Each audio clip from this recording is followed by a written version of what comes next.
In-numru ta' kuntratti ta' beħ ta' proprjetà żdied f'Ottubru li għadda meta mqabbel mal-istess xahar tas-sena l-oħra. Dan skont statistika maħruġa mill-Uffiċċju Nazzjonali tal-Istatistika l-NSO.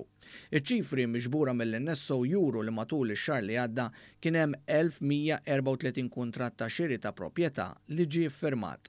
Dan ifisser żieda ta' 80 kuntratt fuq Ottubru tas-sena l-oħra u 96 kuntratt iżjed fuq Settembru li għadda. Il-valur tal-proprjetà mibjuwa laħħa il-239 miljun euro. Dan ifisser 17.1% iżjed minn Ottubru tas-sena l-oħra.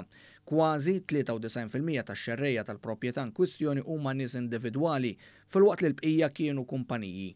Aktar minn 85% tal-valur tal-beħ tal-proprjetà kien ta' xerrejja individwali bħal koppji żgħażagħ. F'Għawdex u fir-reġjun tal-lokaltajiet bħaż-Żejtun, Ħażabbar u Marsaxlokk l-aktar li nxtraw proprjetà matul Ottubru li għadda. Intant l-NSO nnota wkoll li f'Ottubru kien hemm 103 konvenji iżjed iffirmati mix-xahar ta' qabel.